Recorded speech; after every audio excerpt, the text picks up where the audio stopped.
Good morning, everyone. Thank you for joining us today.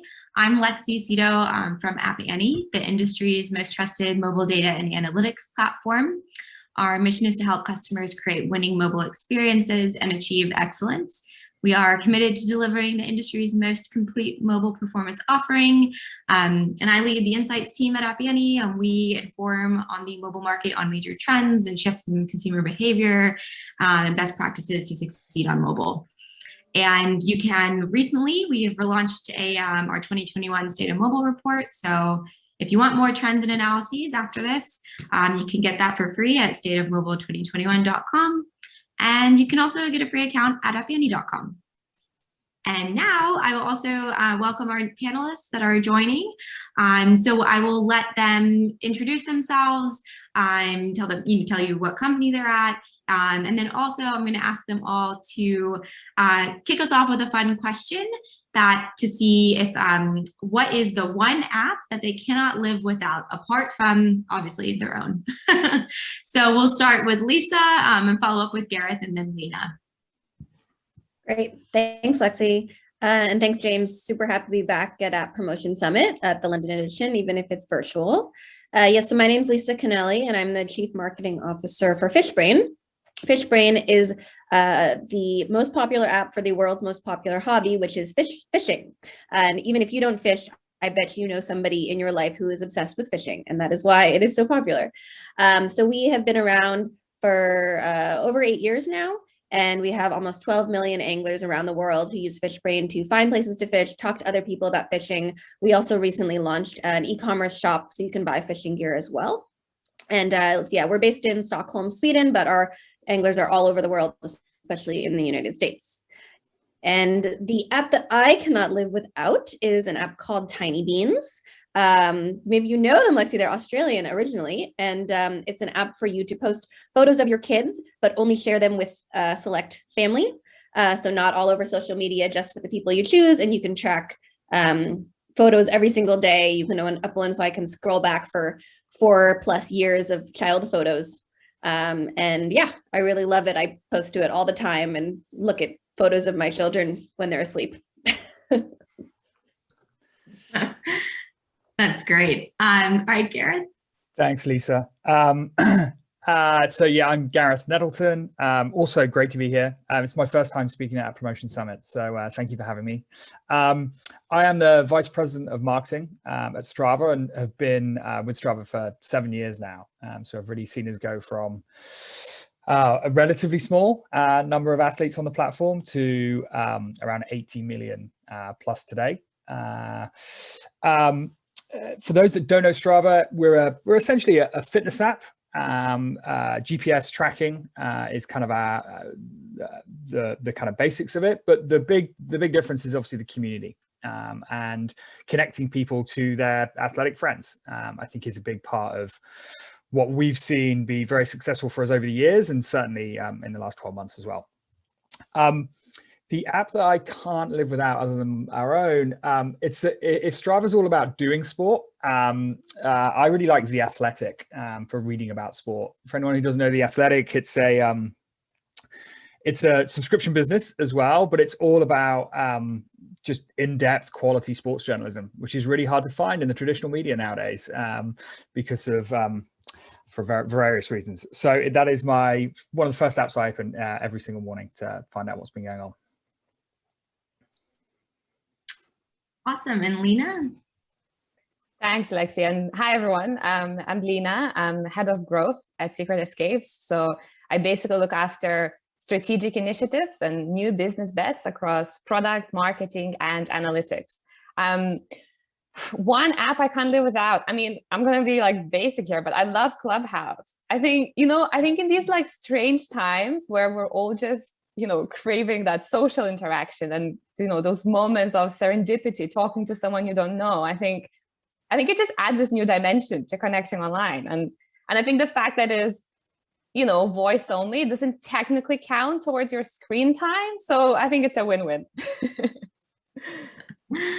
That's an excellent point. All great apps, all great things happening. There are so many apps available, so it's really cool to hear about the ones that you guys are finding very exciting. Okay, so we'll start off with a question. So we've seen, I mean, everyone here would feel it in in a very real way over the last year, but we've seen, user behavior shift really dramatically in 2020, and on the market level. So at Appiani, we've seen mobile usage habits accelerate by up to 3 years in the span of 12 months. We saw last year 4.2 hours of every day on average was spent in mobile. So if you kind of take out the 8 hours you sleep, or hopefully you can sleep for 8 hours, that's about 25% of our waking hours is on our phones, and that's a significant increase from the year prior. We saw $143 billion in consumer spend through the app stores. So through things like subscriptions, to apps like maybe any of the fitness apps, for instance, we talked about, or even some journalism apps as well came up. 218 billion new downloads. So those are people hungry for new apps. That doesn't include any, app updates, or if you get you're reinstalling on a new device, these are completely new. So people are hungry for content, hungry for new apps, new services. $240 billion in ad spend on mobile, and then major movement in at-home categories like fitness, video streaming, business conferencing, social apps as well. New contenders in 2021 like Clubhouse. But the bottom line is, even with being at home, we're reaching for our phones more and more, even when we have desktop gaming consoles, TVs. So with this in mind, painting that kind of backdrop of the big year we had, I wanted to dive in on some of the big shifts that each of you guys have seen in your apps in your respective industries. So we'll start with Lena in the travel space. So can you tell us a bit about how Secret Escapes and your team and you have had to adapt as a travel app during the year of a global pandemic? I mean, yeah, I think it's definitely been a roller coaster. I think, travel obviously is one of the verticals, most sort of impacted by COVID. And I think something like 90% of all travel brands actually paused or cut their marketing spend during last year. And so I think as we sort of, as we entered this new phase of recovery, thinking about how our sort of consumer behavior has changed, is really important for staying relevant as a travel brand. And so, sort of at the high level, I think we're seeing two things. One is people are traveling to different places. And second thing is people are expecting different things, right? And so domestic travel, for example, is sort of, is actually up year on year for us at Secret Escapes. And I think country escapes for the first time in like a while is more popular than city breaks. And I think, again, like adapting your supply mix to sort of to match these, new needs that our customers have, it's key for being relevant. And, I'm talking about sort of a change in consumer behavior. Well, flexible sort of refundability and cancellations, it used to be a nice to have. I think now it's, now it's a new BAU. And so we really focus, we think hard about giving our members that peace of mind and making sure that, all of our product is fully refundable. There's no sort of hidden fees. And we really can, help sort of boost that, travel demand that is here. It's just, is waiting to sort of to be unleashed. Very fair. I know, I mean, I'm in Australia and we had, the government was giving out, they did like a lottery. It sold out very fast. It was basically like music festival sellout for travel vouchers to travel locally, to give, spur economic development in the country. And actually, I mean, what we see in our data as well is the sectors, we are seeing sectors of growth within travel, and the domestic piece is big. Things like cars, like rental apps, driving in a car versus flying, GPS, things for driving. Actually, funnily enough, in Europe, a lot of apps around like radar detection and making sure you're not speeding when you're driving on your travels. And then also a lot of kind of in the same space was apps that are about trails or hiking or getting outside, to your point about, the country escapes. So it's been there are pockets of growth happening. And like you said, that kind of shift in expectations. So that brings us actually talking about kind of that fitness element. That was huge in 2020. I'm sure many of us listening on this panel probably downloaded many fitness apps as well. So wanted to hear from Gareth about Strava's growth during 2020 and that journey that you guys were on. Sure. Yeah, we Lexi, you said a couple of minutes ago that you saw lots of businesses almost pull forward 2 or 3 years. Like the acceleration was like we just moved forward, and I think that's 100% what we felt we experienced at Strava. Our growth rate nearly doubled as kind of in line with the pandemic hitting. It was a tremendous tailwind for us. We were very lucky in that sense. We grew from around just over 50 million athletes on the platform at the start of 2020 to now over 80 million today. Through kind of April, May last year, we were kind of peaking at 4 to 5 million new athletes a month that were just flooding on more than we'd ever seen before. And we're talking at Promotion Summit London, and the UK is one of our best markets. We have over 15% of the UK adult population on Strava now. Which kind of, and we actually, it's funny, 18 months ago, we were kind of talking about, hey, have we kind of reached that point in the UK where it's such a great market for us? Have we got much more room to grow? And we totally confounded all of those potential expectations and all the kind of expectation management I'd been doing around how much more we could grow here. And it flew up again across the year. I think the reasoning behind that, we've touched on lots already. I think the pandemic brought health and fitness generally just to very much the forefront of people's minds as much as anything else. I think people really started to think about their own wellness more than ever before. I also think that for lots of people, especially those when we were in strict lockdowns, being able to go out for that hour of exercise, that was people's escape, solace, escape from homeschool, and those kind of things. And there's no doubt that I think we very much benefited from that, of being a functional utility to help people kind of enjoy that hour that they had. But then if you then layer on what we've always thought of Strava's superpower, which is community, again, we all felt very isolated last year. And so I think if you pull those things together of exercise and community, which is really, they're the secret sauce of Strava overall, it was a bit of a perfect storm for us. We were very tremendously lucky with it. Those are some amazing figures. I mean, we saw when we were looking at just growth in downloads and spend. One of the funny things we saw on overall during some of the peak weeks in when the US started to go into lockdown was a lot of downloads happened, and then the usage wasn't as high later. Like a lot of optimistic Americans wanting to download fitness apps, but then we saw it peak back up again. It was like you could see it ride out a bit, but huge growth for the industry. Quick follow-up on that. How do you, going into 2021, how do you kind of sustain that momentum? You've got to change your thing. I guess you've got to change your outlook from how are we growing at the very top of the funnel to what are we doing once folks are in our product to make sure that they stick around. Because yeah, if you're just having people come in and actually not activate, you kind of may as well not have them in so many ways. Like, especially for us as a subscription business, we're only successful if we retain the people who find us.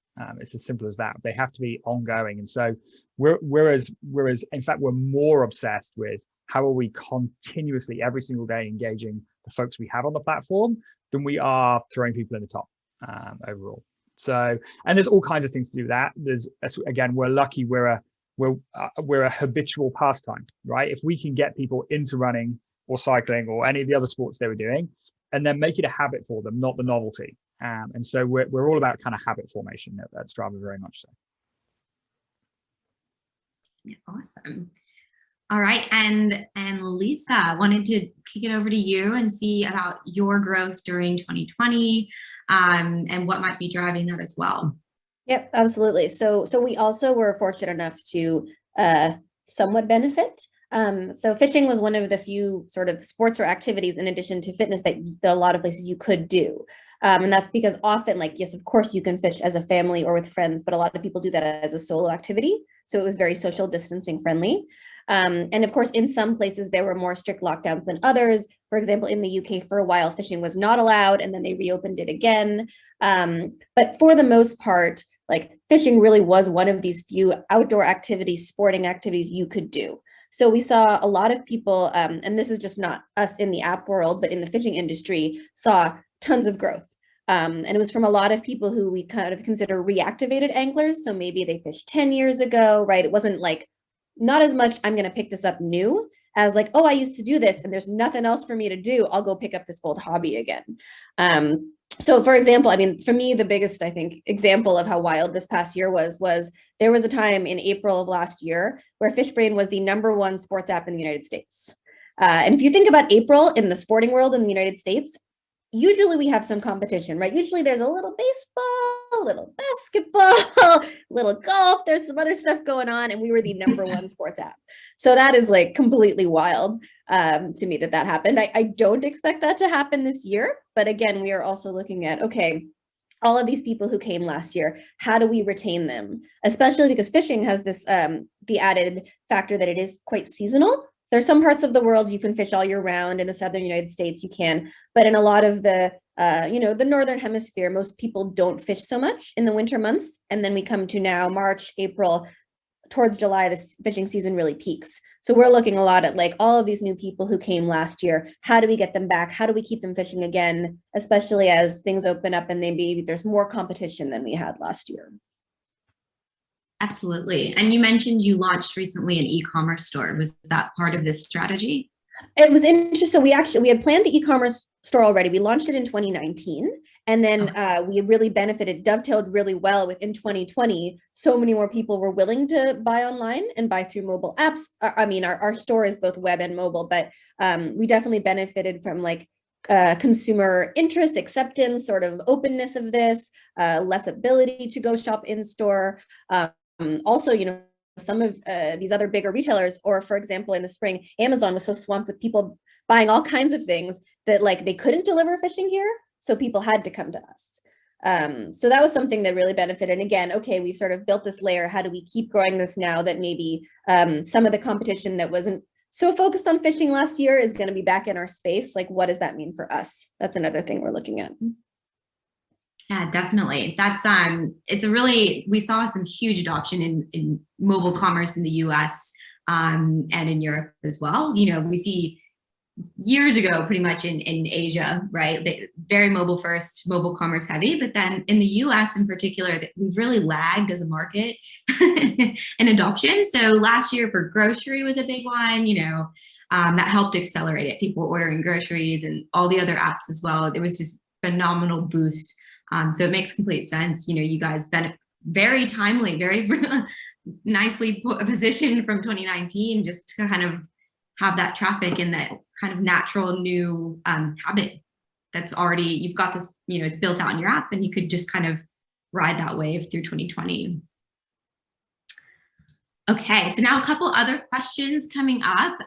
So I wanted to ask about how and this question I was thinking for Gareth and open it up for anyone to chime in, add any other ideas, but specifically, how do your paid and organic user acquisition strategies differ, and then what is kind of the one most impactful change in either one of those, paid or organic, that you've made in the last year? Sure, I'll try and answer that one. Historically, Strava's been we have been hugely focused on organic growth. I would say 95% of all of our growth has been organic over our lifetime, which is 10 years plus now. And as we went into the pandemic, I think we saw the top of funnel really accelerate, and we knew that was kind of going to happen anyway. But we felt the reason that was happening, that we'd had this great shift, is if you're relying on an organic growth strategy, you have to have two things. You have to have existing users who really like you and are willing to talk to their friends about you, because word of mouth, if you're in the organic game, is absolutely critical. And then the second thing is you got to have a good brand. Like, really simple. I don't think you can just have good utility. You have to have a great brand as well. And so I think we felt, as we came into the pandemic, actually that brand equity that we've been building for a number of years, it kind of started to really pay us back and kind of really perform for us. So if anything, I think we doubled down on that. And we certainly didn't up kind of performance budgets. Instead, we really thought about, okay, so what makes Strava really special for our members now? And how do we actually kind of hold a mirror up to that and make sure that all these people who are discovering Strava for the first time in 2020 get that same approach? And so we were very, very brand focused. Overall, making people not just kind of value what Strava brings from a feature and functionality point of view. In some ways, that's table stakes. It's got to be good, but also like, how do we make people actually feel something about Strava, that they want to align themselves, and really critically, they want to tell their friends about it. That person who's just getting into running is because they're sick of being at home. How do we make sure that when they ask their friend, that friend says, "Oh, you should really join Strava"? It's an excellent point. There's the network effect that can come from purely getting more value out of the app because more of your network is on it and everyone's enjoying it, and that can be incredibly sticky. I'll pause if Lisa or Lena, if you have anything to add there, happy to pause. Otherwise, we'll hit the next question. All right. Next one is on partnerships. So Lisa, I wanted to ask this one for you about how partnerships would play a role in your overall growth strategy. What criteria do you use to choose partnerships? And then how do you measure that performance over time? Absolutely, yeah. Definitely in going into this year, we're looking at partnerships a lot more. Partially, we have a bit more resources to do it, but also I think we've come to the point in the industry where for quite a while, we kind of had to prove ourselves in the fishing industry, which is not so digitally forward. They were sort of skeptical of like, okay, an app for fishing, come on, guys. And like in the last year, I think by a lot of these trends we've mentioned, a lot of people who were skeptics about us in the industry have really come around and are really pushing on us to be like, we want to partner with you. How can we work together? I think also it's like both acceptance of like, yes, this is legit and people are interested. We also are fortunate enough to be the market leader. There's not really anyone close to us in terms of size. So people are saying, okay, if we're going to partner up with a fishing app, which these things are around to stay, we want to be with the biggest one. So that's been really good that we're getting a lot more interest from people, more willingness to collaborate. A lot of, I think, also interest from partners in our data, because that is what we have. We have so much data. We have almost 11 million catches logged in our platform. And all of those catches have information about how big was the fish, when was it caught, what was the weather like, what was the water like, all of this information. People are in the industry are so interested in that. So that's great. There's a lot of interest, but then yes, like how do we think about, evaluate those partnerships and determine if they're good fits for us? And definitely, I think for me, it's always when I'm thinking about a partnership, I just want to be really clear. What is the goal of this? Is this an awareness partnership? Is this a like revenue driving partnership? Is this like a brand affiliation partnership? Like if we partner with this well-known fishing brand, is that going to make our brand, which is still pretty sort of unknown or maybe untrusted? I think what you said about that, Gareth, is so interesting. Like we're really working on like, how do we get it so our brand is as trusted as some of these fishing brands that people have been using for 40 years. That's in the space. So if we can connect with one of those brands, like maybe this isn't going to convert in terms of like revenue this year, but in terms of awareness and helping us at the super top of the funnel, it absolutely can. So I think it's just, I really try to be intentional with partnerships and not do something just as like, oh, this could be interesting, but like, I believe this is going to deliver either revenue or awareness. Okay. And then how will we measure that? Absolutely. I think that makes a lot of sense, especially in the fishing world. It is an older industry, and that seems like a lot of probably like, I've been using this type of equipment for so long, or, there's a lot of historical kind of allegiances that you could kind of play on as well. All right. So kind of talking about sort of, growth is both, two-sided, and we've kind of touched on this before, but it's, we're looking at both getting new users and then retaining those existing ones. So this has come up already in our conversation, but curious from a growth strategy side, how do you balance this? What specific strategies do you use to segment those user experiences? And I think I'll start with Lena on this one. Thanks. And I think, I think it's such a great point, because I think when we think about growth, we always think about sort of acquisition strategies, right? And sort of driving that awareness and the top of the funnel. But I think what sometimes tends to be overlooked is that, if you get more people to do more stuff more often, you can grow just as fast, or maybe even faster at times. And so I think, to Gareth's point about sort of really looking at that, retention, rather than just pouring marketing money on top and hoping that sort of unit economics works out at the end, I think, that like the leaky bucket strategy is just not sustainable anymore. And I think if something like more and more, I think we're going to see sort of more brands really adopting these, sort of retention strategies, rather than just really sort of their aggressive paid growth. And so, as a head of growth, I'm very passionate about it, because I think it really is this intersection between marketing, product, and analytics, and I think it's more science than art. Like, you need to be able to understand your funnel. You need to know what, the main problems are and what the main opportunities are. And then, really optimize, to Lisa's point, to that success metric, right? Like, define it really well. What is it that you're trying to achieve here? And then, form your experiments around that to really make sure you're driving that growth that you sort of intend to drive. And so I think it depends on the stage your business is at. It really depends on, the market.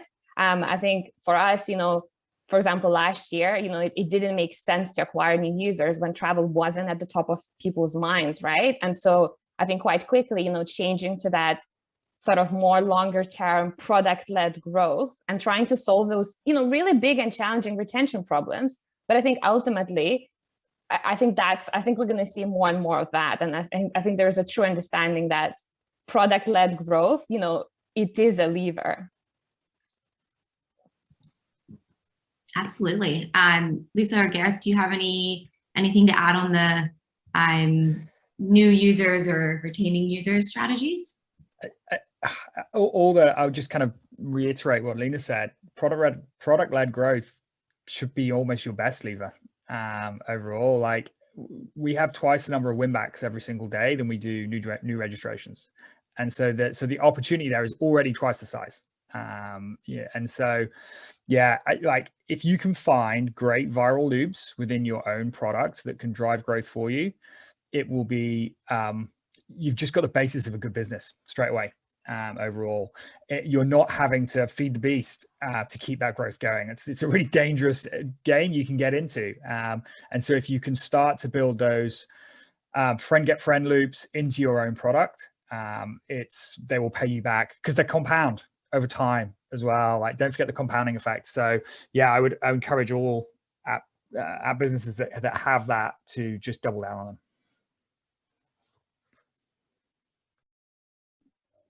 I would just add, also just thinking, we're talking about growth in terms of, I guess, probably mostly user growth, right? But also in terms of like subscription growth, which is another thing for us, which is quite big. And something we've been focusing on within the product now is like, how do we really build subscription growth from within the user experience too?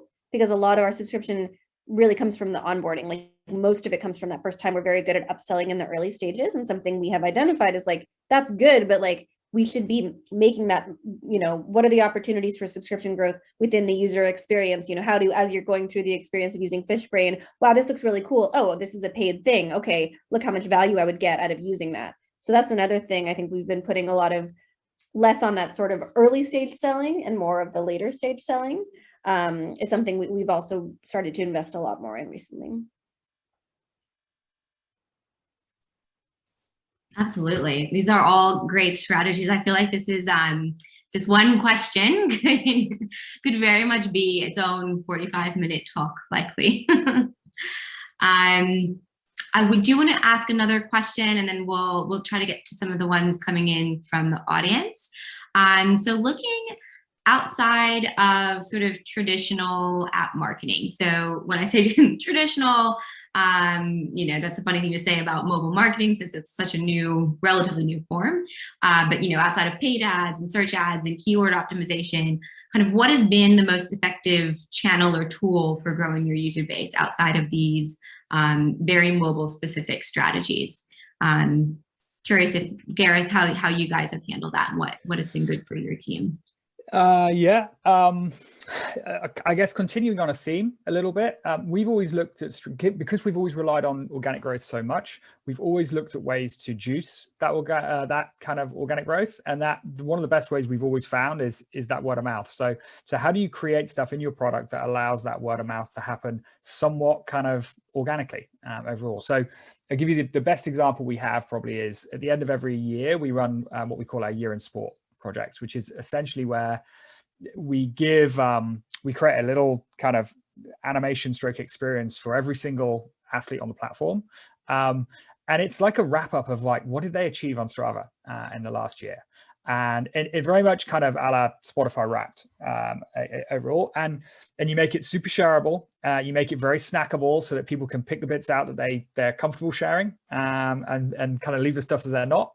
And you essentially kind of, you hand some of the control over to your members. And you hope they, do great stuff for you. And we were super lucky. We had 8 million people in the last year share something from their Year in Sport. And so you think about that, that's, if you were trying to go and try and buy those in ad impressions, it's just almost impossible, right? Whereas if you can create that little gift for your existing member base to let them be your advocates, we've been running Year in Sport for 7 years now, and every year it actually gets more effective for us because of the growth you've experienced in the prior year overall. So it's kind of non-traditional, but kind of, I think there's enough folks doing it now to really realize how powerful it can be. Absolutely. I definitely have shared snippets from my Spotify Wrapped. And it is once you start to see it in your communities showing up in other social networks too, it kind of drives back to that virality factor. It's a really good hook, and it's a great sort of badge of honor to wear in a way.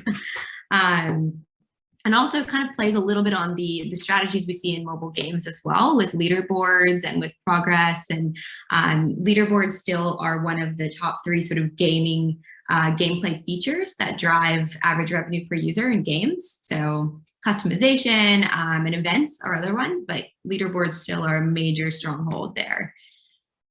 All right, so I will, if there's anything else from the team, I'll pause, and then we've got some questions from the audience otherwise.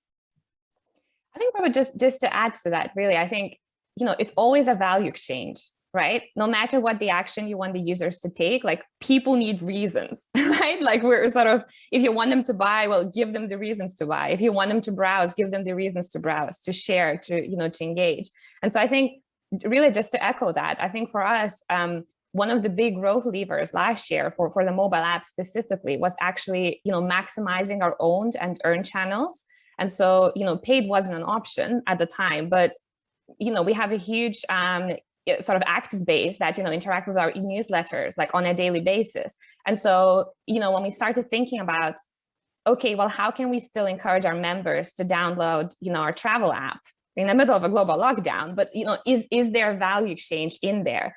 And what we realized was, people were worried that when the travel does come back, they're going to be missing out, because there's going to be so much demand out there that everyone is going to be desperate, to get the best break and the best deal.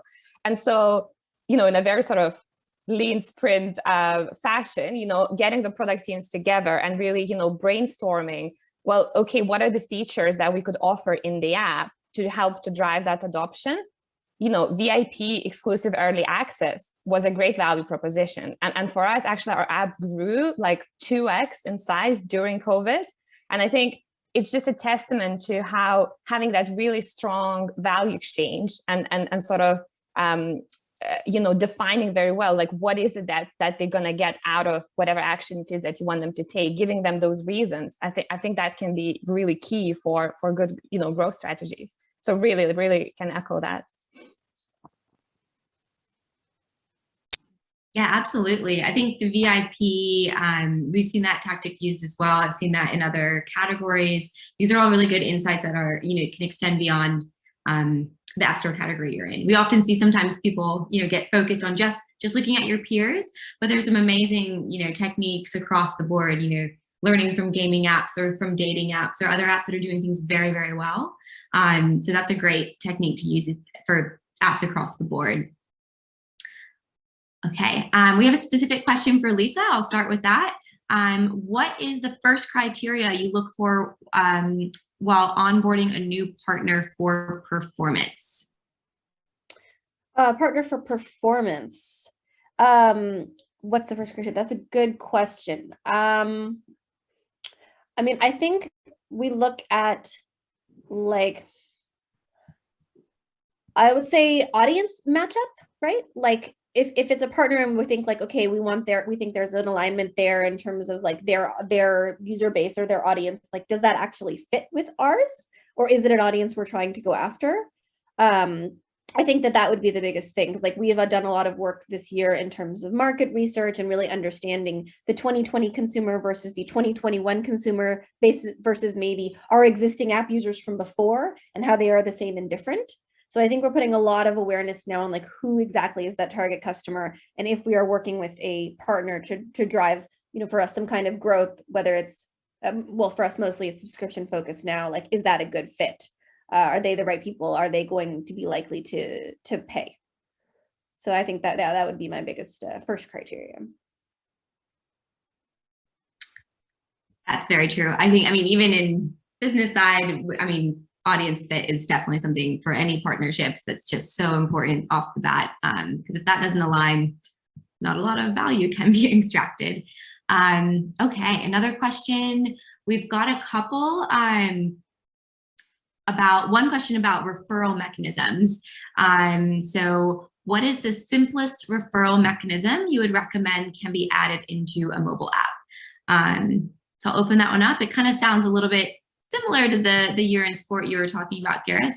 Not a pure referral mechanism there, but that has that kind of side effect. So I'll pause there to see if there's any good strategies. I'll give you one, which is more of a qualifier, I think, on the question was, if it's so obviously a referral mechanism, don't expect people to bite on it. Honestly, like, we've done like formal referral programs before where we're a subscription business. It's very easy for us to give away a month subscription, all that kind of stuff. It feels really transactional. Okay, and people don't like to feel like, if you go to like value exchange, people don't like to feel like they're being used as like a way of doing it. And so I would always get people to focus on, hey, how are you delighting your current customers so they feel like you're giving them a gift, rather than they feel like you're using them as a channel to reach more people overall. And just be like authentic and honest with yourselves about that, because it's trust me, like, consumers see through things really, really easily. And so just be honest about that and make sure that the value exchange is right. Essentially, make sure you've got the right balance in it.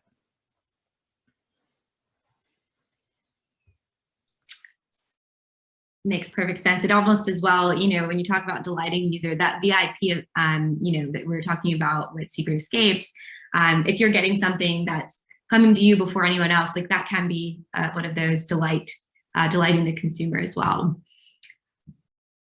Right. Another one we had was building on the importance of retention. If our category has a low frequency, for instance, 2 to 3 times high value purchases per year, how would you best recommend to build habitual activity? So I guess this is a little bit category agnostic. Yeah, I can have a go at that, because actually it's something, travel, we can't expect people to book travel every single day, right? Like, it would be a great world, but we don't have that many holidays. So I think what you need to think about is, you have your sort of primary use case, which is, if it falls into that sort of low frequency, sort of forgettable zone, you need to make sure that you layer on additional use cases that do have that higher frequency, so that as a brand, you really can stay on the top of, your customer's mind. And so for us, really, yes, we sell travel, that's our sort of bread and butter, but we're also about inspiration, and so on your daily, in the past, on your daily commute, sort of to work, people want to sort of, to do a bit of daydreaming and to see those beautiful destinations, those infinity pools. And so that's something that, really is on a sort of daily basis, and so that's the additional use case, which like doesn't sort of directly, drive our sort of key business metric, but ultimately it helps to make sure that as a brand, you really stay relevant and on top of people's minds, so that once they are in the market, for your sort of key product, you're the first sort of brand that comes to their mind, right? So I think just make sure that, it's a hard problem to have. It's inherent in the product, the use case that you're catering for. But I'm sure that, there are other use cases that you can sort of layer on top to make sure that you do still have that sort of frequency. Great question, though. That was a great one. Let's see, we've got a couple really good ones as well. We're cognizant of the time, so I'll definitely ask at least one more. If we've got time, I'll try to slot in two. Here's a really good one. One for probably everyone here to answer, if you want. So are you shaping your growth KPIs or key performance indicators towards one North Star metric, or do you have more than one? I can have a go because, I think, well, actually, I'm a scientist by education, so I'm very obsessed about measurement and sort of the right KPIs. But I think really, people talk about sort of having a North Star metric and, the one metric that matters. But personally, I don't think it's as simple as that. I don't think your business is one metric. It's probably an interplay between different metrics, across your funnel. And so I think for us, we think of it in terms of sort of the output and input metrics. So the output, it represents your results, right? So that's the ultimate business goal you're trying to drive. For us at Secret Escapes, well, it's margin, it's revenue. But what are the input metrics that actually contribute to that output, right? And those are the ones you can directly influence. And those might change over time. Your output metrics shouldn't really, unless you completely change your business model, but that shouldn't happen hopefully very often. They shouldn't really change. But the input metrics, we iterate every quarter, depending on the market, depending on the customers, depending on, the product strategy. So I think being able to just sort of really think about okay, what is sort of that end goal, but then what are the inputs that play into that? And then optimizing your experiments and sort of your strategies against those different input metrics. I think it's super important. I'll just plus one on all that. We use input and output metrics as well. Our output metrics are very much the things that we're trying to achieve. They're the company goals for the year. Usually align with those. But our input metrics, they should be hitting different parts of your funnel. Constantly. There should absolutely be a very top of funnel acquisition goal. There should be how are we creating retention and bringing people over the, how are we creating retention. There should be a how are we creating win backs to bring more people in there. And you could have a product team or growth product team lined up against every single one of those, to be really clear. So now I think I think it's good to have one or two really clear output metrics, but your input metrics could be different across every single team you have in the building. Yeah, I would just add, I think for us, one of the challenges has been when we've added a new revenue stream, right? So I mentioned commerce. So we had this subscription revenue for quite a long time. And recently we've added in commerce a couple of years ago. And that's been quite an interesting challenge. How do we balance those? Because in our ideal world, they're the same. And we've tested bundling. And of course, the consumer can go for both. But in practice, we're often competing internally with each other. And so that's been really interesting to navigate and getting to the point where in the perfect world, yes, it's all aligned and your same customer wants everything, but the journey to get there is not so clear. So yeah, I don't know. It's about a lot of really looking at your priorities hard in the face and making trade-offs and sort of willing, to look at that. And can those be different? Yeah. Month over month, week over week, different times of the year. Absolutely love everything that's been said, and perfect question to end on. Thank you all for taking time. It's now 8:45, so we're wrapping up our session. But I wanted to say thank you to three of you, to Lisa, Lena, and Gareth for joining us and just all the amazing insights. I know I've learned a lot today as well. So really appreciate the time. And with that, I guess the last thing would just be, check out these apps, head to the App Store, look at Strava, Secret Escapes. I am daydreaming already about that infinity pool, and Fishbrain. And then also actually App Annie does have an app as well. So if you're looking for market data, doing market research, we also have an app. It's free to download. So that's another one to kind of throw into the mix there. Thank you all for your time. And just like to say thank you to Lexi for moderating that. It was a great discussion. And there are a few more questions in the chat. So I don't know if there's one for, for a couple of the panelists as well, individual ones. So if you can head over to Swapcard afterwards and maybe pick them up, maybe via text, that'd be great. But yeah, big round of applause, and thank you very much for joining us. It was a perfect start to the day, and yeah, really laid the foundations for the rest of the sessions. So thanks a lot, everyone. Thanks, folks.